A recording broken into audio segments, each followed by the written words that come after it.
Au nom du Père, et du Fils et du Saint-Esprit, ainsi soit-il.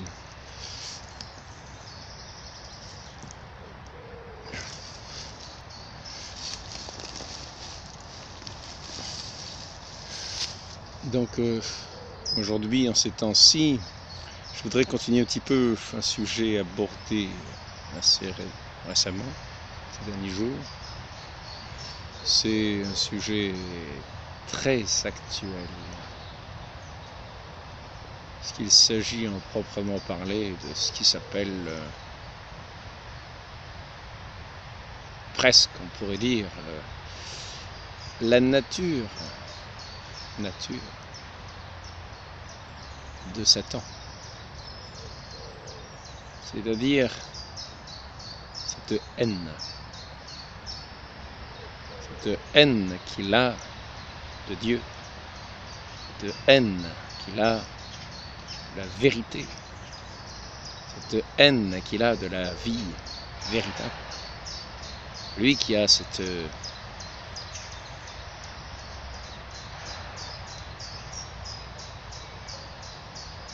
qui est dans une mort, on pourrait dire, une mort spirituelle, quasi, je ne dirais pas éternelle, mais immortelle. Car tous les esprits tous les damnés, ceux qui ont subi ce premier jugement, ce jugement particulier, les anges qui ont déjà eu un jugement,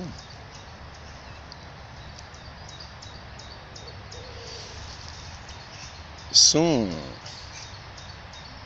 d'une certaine manière vivants pour cette mort éternelle, dans ce néant éternel dans lequel ils se sont fixés, dans leur libre choix, dans leur rejet de leur Dieu, leur rejet de tout ce qui est de l'existence. C'est pour ça qu'ils sont aussi bien contre eux-mêmes que contre Dieu. C'est une rage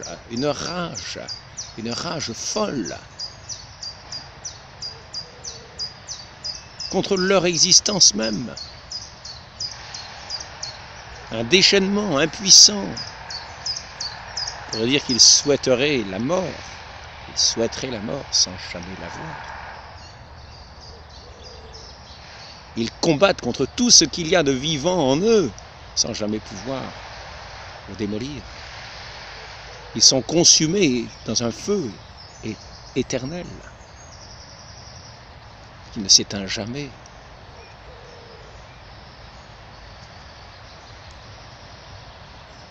On va voir que cette haine trouve ici-bas à se déchaîner dans, malheureusement, des gens qui deviennent des suppôts de Satan, des suppôts de cette haine infernale, de cette haine qui se coupe à toute amitié, à toute vérité, qui choisit toujours le parti du mensonge, en disant que le parti de la vérité est le parti du mensonge. C'est ce que nous allons voir, le mensonge lié au crime, à l'abomination, au déchaînement de violence. Aujourd'hui, nous faisons plus particulièrement attention. Pour ma part, je fais plus particulièrement attention à ce qui se passe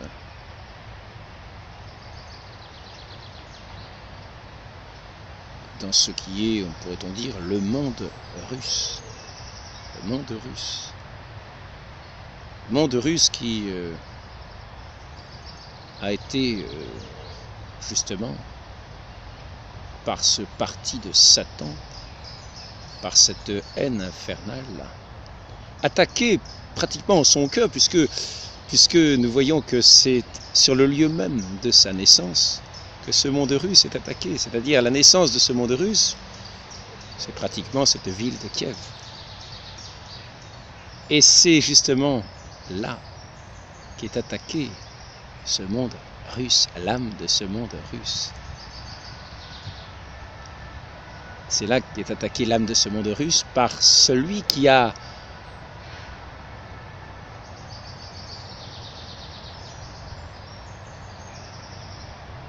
ce déchaînement de haine qu'il veut répandre partout, toute la création, et qu'il a trouvé l'occasion d'attaquer dans ce lieu précis de la naissance de ce monde russe, pour y faire comme une scission, pour développer tous les partis hostiles dans une guerre, dans une haine qui veut conduire à l'extinction de ce monde russe. C'est un déchaînement de haine et de violence. Et c'est ce même déchaînement que nous avons vu par l'histoire, dans toute l'histoire. Quand nous voyons la haine et la violence, nous voyons cette œuvre, cette dent dure de Satan qui déchire, qui salit, qui humilie.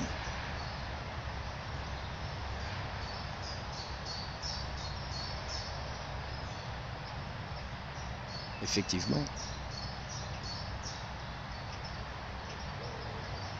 Donc, dans cette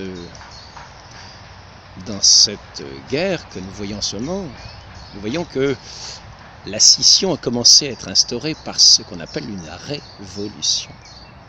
La révolution qui, comme je vous l'ai déjà dit, est la rupture. La rupture avec ce qui constituait le monde tel qu'il était, tel qu'il s'était constitué, tel qu'il était né, tel qu'il avait grandi, tel qu'il s'était développé, tel qu'il avait développé une civilisation. Et la révolution vient là pour dire stop, une coupure, une mort à ce monde ancien. Dans la haine de ce monde ancien, et c'est toujours cela la révolution, c'est la haine de ce monde ancien, pour en instaurer un autre qui veut être nouveau et meilleur, mais qui est surtout la haine du monde ancien, qui va se manifester toujours de toutes les manières par des bains de sang et des violences inouïes.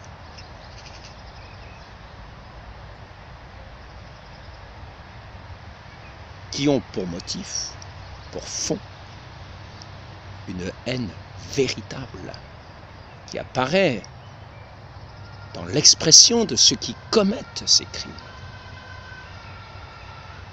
J'ai eu l'occasion de voir des images de ce qui s'est passé à Odessa en 2014, où l'on voit cette foule venue de toute l'Ukraine, cette foule normalement de supporters de joueurs de football qui en fait étaient plus ou moins paramilitaires et qui étaient venus pour démolir ces pauvres gens qui ne voulaient pas participer à la révolution mais qui faisaient une manifestation pro-russe pour garder leur identité russe à Odessa. Ces gens-là se sont fait massacrer avec une haine. Il suffisait de voir l'expression, les cris, ces gens qui les ont attaqués, ce déchaînement de violence qui est tombé sur ces pauvres gens qui ne s'y attendaient pas. C'est là qu'on voit que la survie des peuples ne justifie pas ces haines et ces violences. Ce n'est pas là qu'on voit la survie des peuples. Voilà une force destructrice qui s'est emparée d'un peuple pour démolir ce qui était avant et pour assassiner ce qui résiste devant. Et c'est ainsi que cette haine satanique se manifeste dans son mauvais parti pris. Car pour justifier cette haine et cette violence, tous les mensonges vont être bons, c'est-à-dire toutes les déformations de la vérité, c'est-à-dire toutes les atténuations de la vérité qu'on va dire appartenir au clan complotiste, au clan qu'il ne faut surtout pas écouter, qui est vraiment le clan des mauvais, parce qu'on les hait. Et c'est le clan des mauvais parce qu'on a de la haine pour eux, et qu'on ne veut plus en entendre parler, et que tout ce qu'ils peuvent dire doit disparaître, parce qu'on les a en haine. Et il ne faut pas s'imaginer que cette lutte contre ces peuples qui ne veulent que vivre dans le respect d'eux-mêmes, dans le respect de Dieu, dans le respect d'eux-mêmes, dans le respect de leur tradition,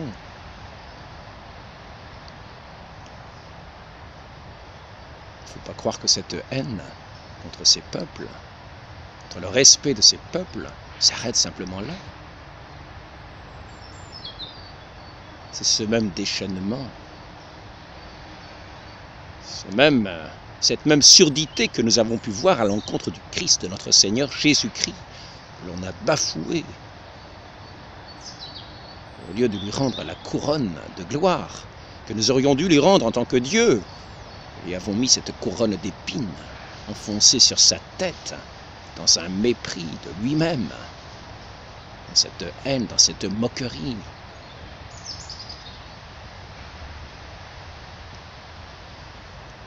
Cette flagellation n'était pas simplement le fait d'une justice qui s'appliquait à un coupable de crime.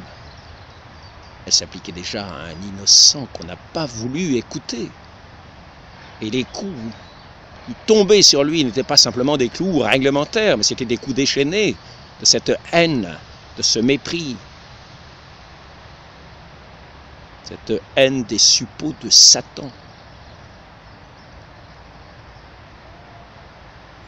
Cette haine qui justifie tous les crimes pour parvenir à ses fins de destruction et de mort, afin d'établir son règne de chaos, son règne de négation de la vérité, son règne de négation de Dieu. Et quelquefois, cela se fait sous des formes apparemment religieuses, en se servant de formes religieuses pour déchaîner cette haine.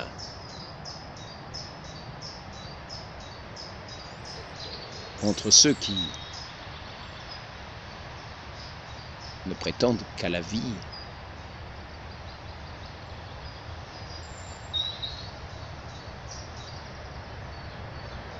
qu'au respect de la vie, qu'au respect de Dieu, qu'au respect d'eux-mêmes, ce respect qui leur est dénié,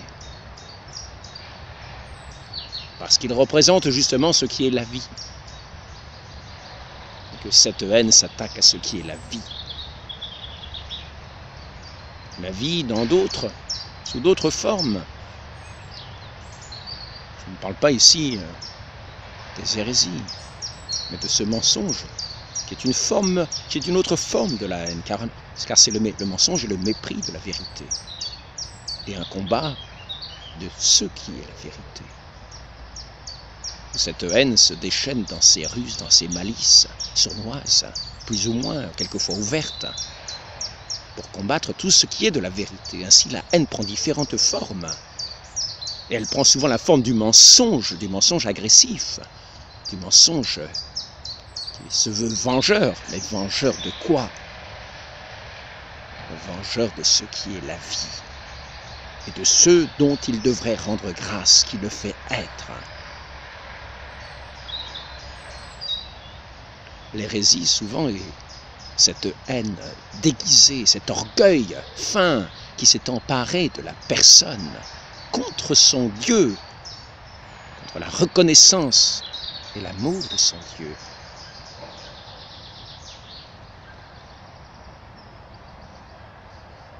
Et nous voyons ce déchaînement de violence, ce déchaînement de haine se manifester dans ce que nous pourrions appeler les choses les plus ignobles, les plus sales, dans les humiliations les plus basses, où cette haine prend sa jouissance, parce que c'est la haine de Satan qui ne se réjouit que de sa victoire, qui n'est que la destruction de la création qu'il tient pour sa victoire, et qui ne sera jamais la victoire, devant son Dieu, sur lequel il ne peut rien, ce Dieu qui est tout-puissant et qui sera toujours Dieu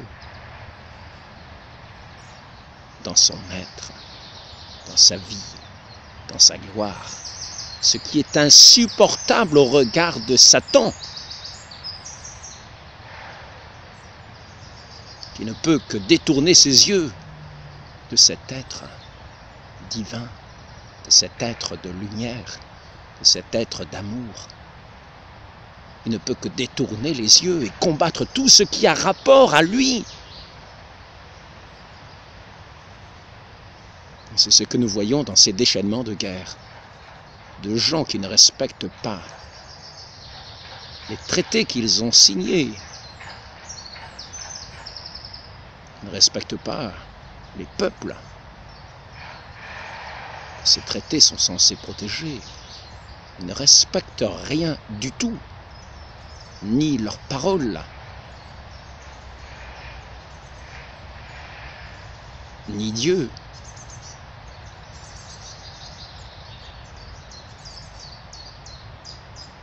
Ni leur peuple même, dont ils n'ont rien à faire. Dans cette haine sournoise qui s'élève en orgueil et prête à tout écraser pour s'exalter, dans la jouissance qu'il a de réunir toutes les puissances possibles pour la destruction de tout ce qui est vrai.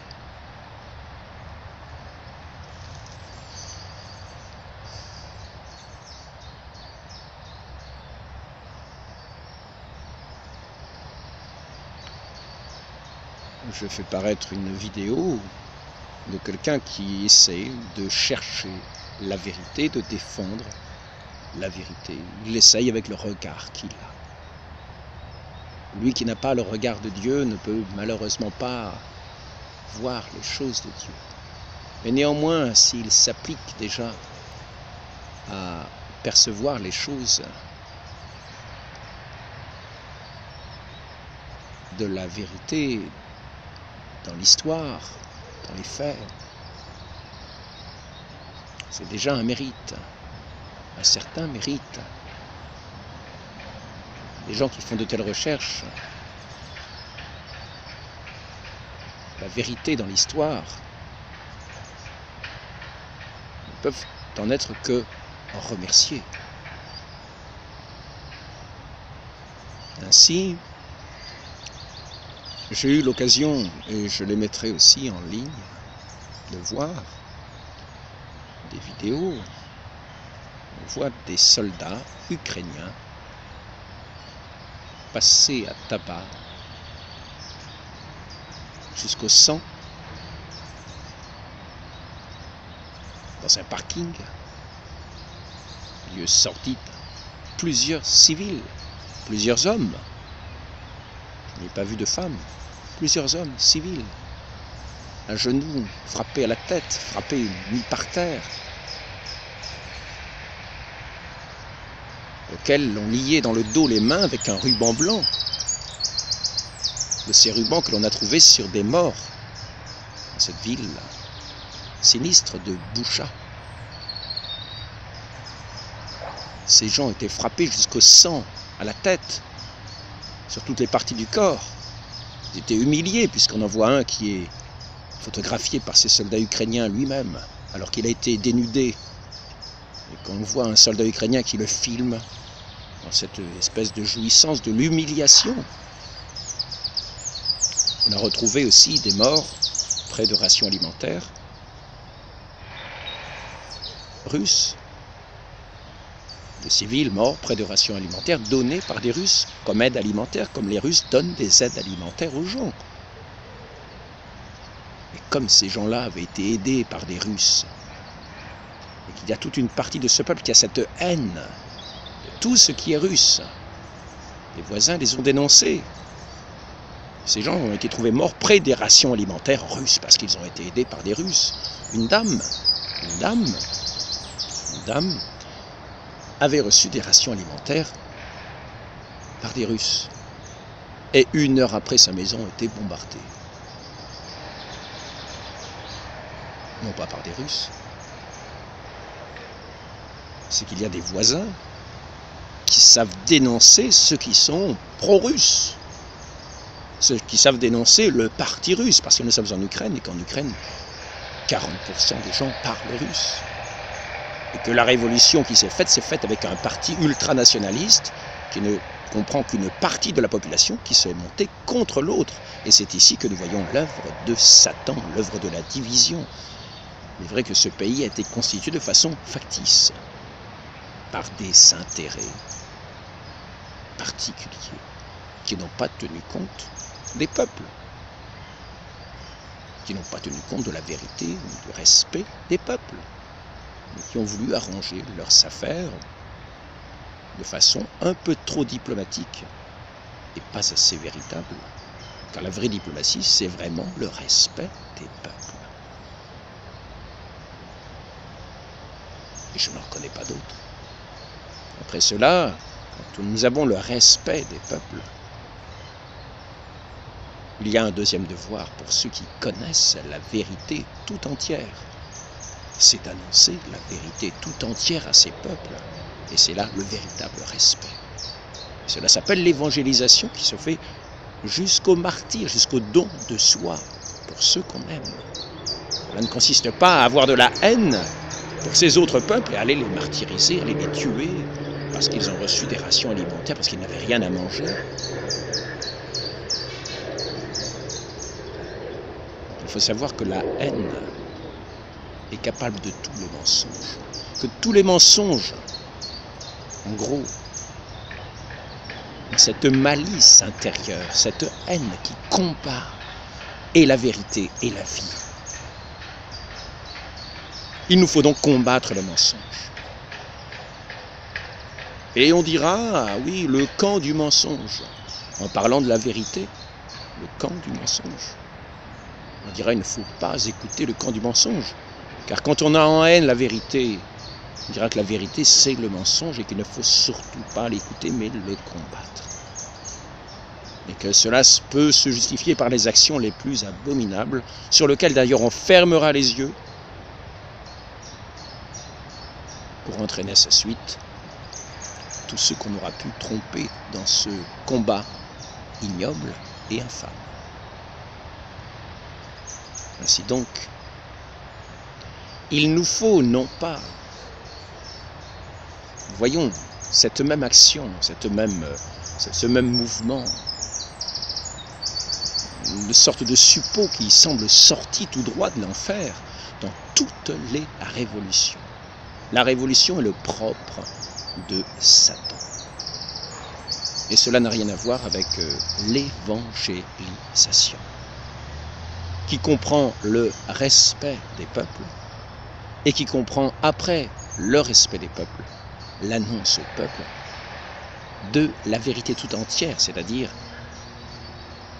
de cet éclairage, de cette lumière qu'il s'agit de porter, qu'il s'agit de tenir comme sur une colline, pour en éclairer cette humanité qui peut se réjouir de la joie de cette lumière véritable qui vient éclairer les cœurs, où il n'y a pas d'ombre de haine, où il n'y a pas d'ombre de mensonge, où on se dirige vers la vérité tout entière qui est si belle et si magnifique qu'elle nous conduit à la vie éternelle, bienheureuse. Ainsi, quand il y a le respect des peuples et non pas la haine, et le mensonge, et le mépris des traités, et le mépris de la parole de donnée, pour aller à des intérêts particuliers, viciés, quand il n'y a pas ce mépris, quand il n'y a pas cette haine, à ce moment-là, quand il y a ce respect, dans ce respect, il s'agit de, pour ceux qui ont cette vie en eux, cette vie divine en eux, cette lumière en eux, d'aller la porter, véritablement, sans violence, mais le désir d'en éclairer ces peuples que l'on respecte, que l'on aime, que l'on veut voir éclairés, que l'on veut voir se réjouir pleinement. Après ça, notre Seigneur nous dit bien, si l'on ne vous reçoit pas dans un endroit, allez dans un autre. Notre Seigneur nous dit comment procéder.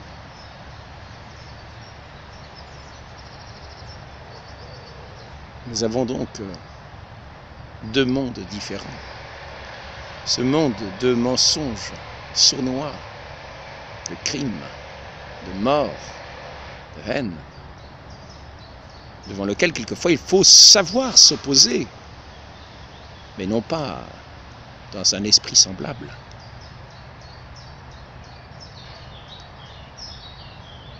Mais dans un esprit de justice, de respect de la justice, de respect des peuples, quand bien même fût-ce une petite partie d'un peuple qui serait opprimé et méprisé. Il faut que ces gens-là puissent avoir leurs défenseurs, puissent être respectés.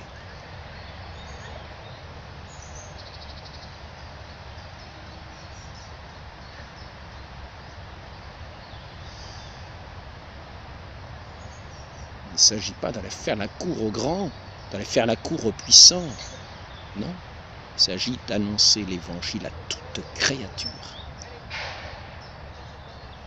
afin que ceux qui ont des oreilles pour entendre puissent entendre.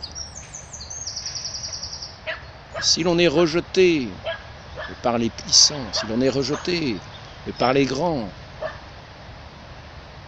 eh bien, nous secouons la poussière de nos chaussures et nous allons annoncer l'évangile de l'amour ailleurs. Mais en demeurant fidèle à celui qui est la vie, à celui qui est la vérité, à celui qui est l'amour. Et qui trouvera gloire dans ce témoignage de respect, d'humilité, qui peut aller jusqu'au sang.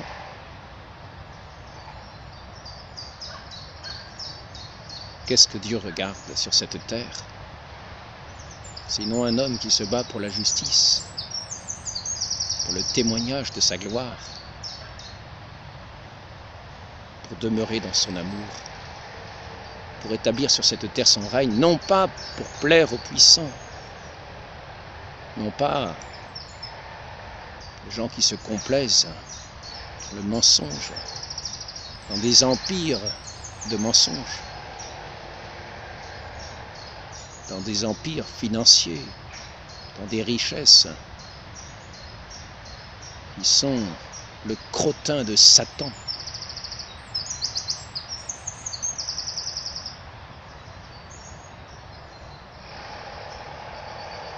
Lorsque quelqu'un se lève et combat pour la justice, nous pouvons le remercier. Nous pouvons rendre grâce à Dieu, prier à son intention. Priez pour qu'il ait plus de lumière, plus de force, afin que les plus petits puissent être mieux défendus et que la gloire de Dieu puisse être répandue sur cette terre.